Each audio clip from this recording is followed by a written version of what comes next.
You have this valley. If you can't quite meet this valley, even if you do meet this valley, and create this ladder right here, right? You create this ladder right here to go up and attack this valley again, therefore validating your uptrend.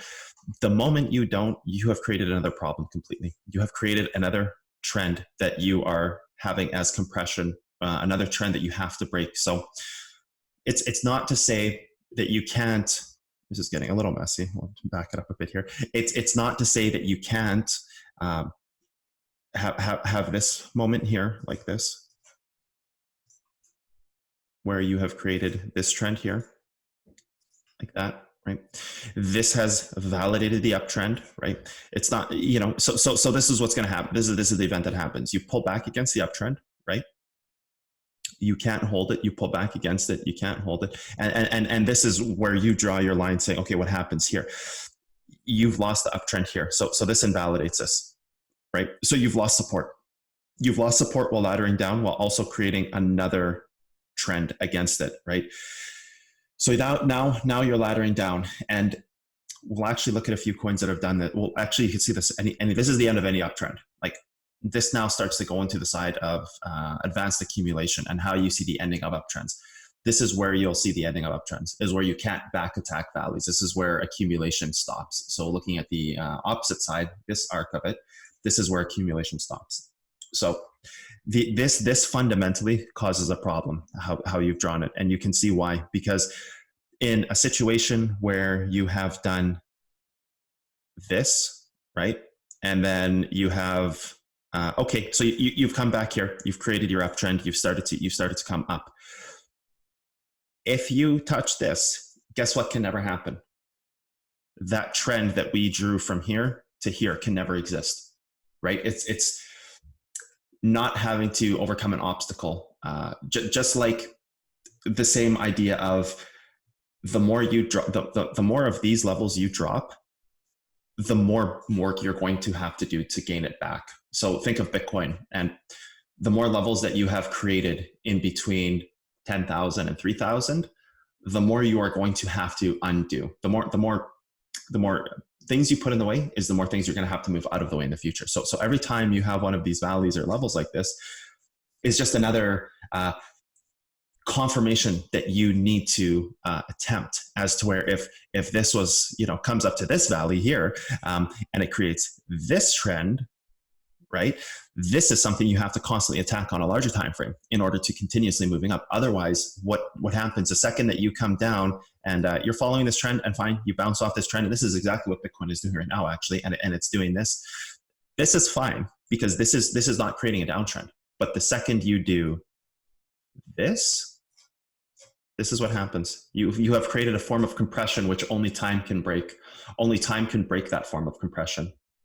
So timing as a tool in this horizontal axis that we live on these charts, realize that time is what broke this, right? Time is what caught support and broke that. Just like time is what will break this.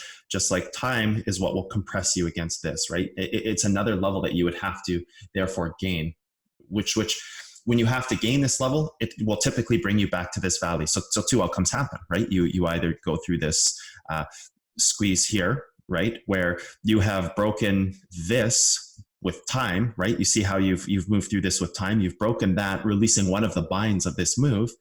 So either time has allowed you to break this, or you will fail this move like this, create a new downtrend, only being alleviated by time. Now, time has a very interesting role that it plays, because if you think about time now, the higher this thing goes before failing, the longer the time frame that gets created. So if you were to do that there versus a move where Bitcoin came up much lower, you see the effect of time and how it can play a role on your chart, as if it were to do this, which therefore leads to faster distribution, but can also lead to faster reattacks too, right? Like, time has a very interesting way it attacks charts and sets these moves up. And when you can start to see and understand how time affects downtrends and uptrends, you can really start to put almost like a time bomb in a clock, and you can create your own arc at that point. as to where you say, okay, we have a trend like this.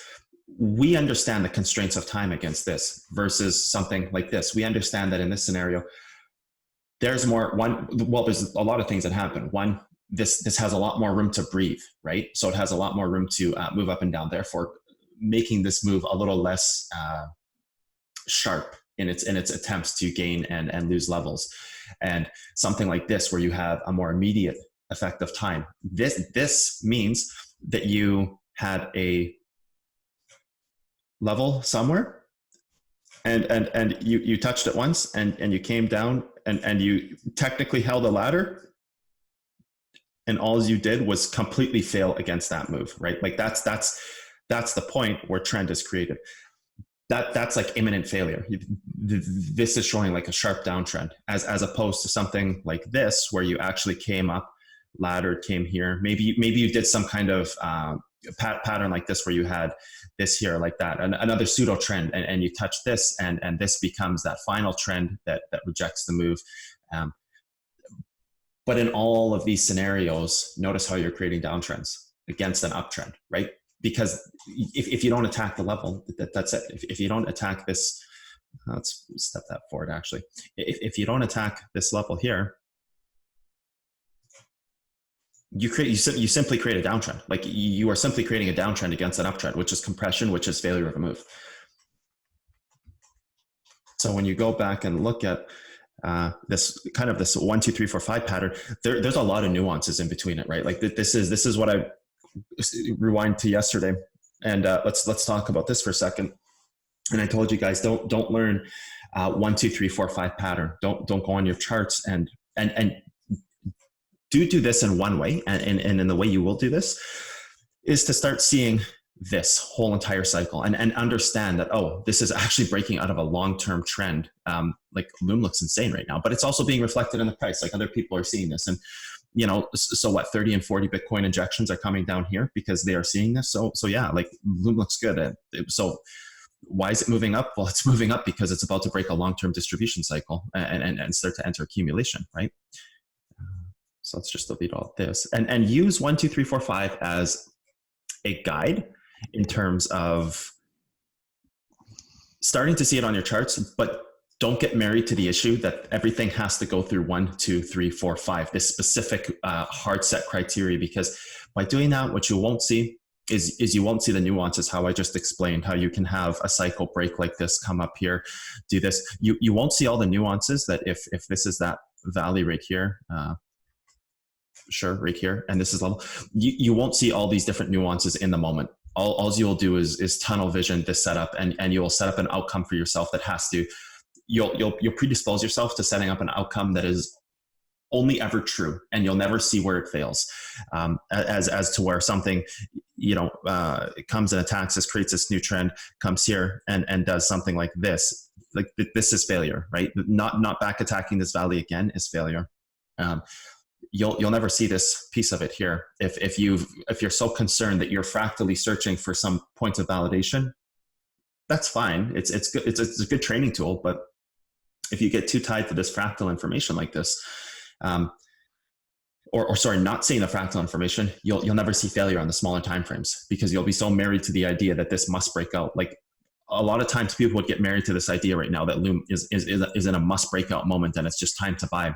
In reality, one of the cycles of money to be made could have possibly only just been right here in this moment, because still the reality becomes, if it can't back attack this valley, which it must back attack to complete a current, oh, what happened there? That's not what I wanted. If it has to back attack this valley to complete this cycle, realize that it has to back attack this valley multiple times, right? And it has to ladder off of some type of, let's redraw that. It has to attack this, and it has to create this kind of ladder like this. But this is that same pattern we always see, right? Where you have this wedge, right? And on a weekly time frame, this might take 2 weeks for it to validate this larger part of this move, but this could potentially fail down, and we could just see a new low push on Loom, right? It doesn't look like it. Loom looks very good right now, I will admit, but you'll not see the failure if there is failure in that move. And then this becomes the when somebody asks me, how do you see failure in a move? Well, that's not such an easy question, because there's many forms of seeing failure. And failure doesn't only exist on this theory either, but this is one of the most important, because this is accumulation and distribution, right? So that 1, 2, 3, 4, 5 is this is, and we looked at this with TMB yesterday, and you can just see where an uptrend supports that wedge of that move into these breakout moments. Ooh, that was a bad one.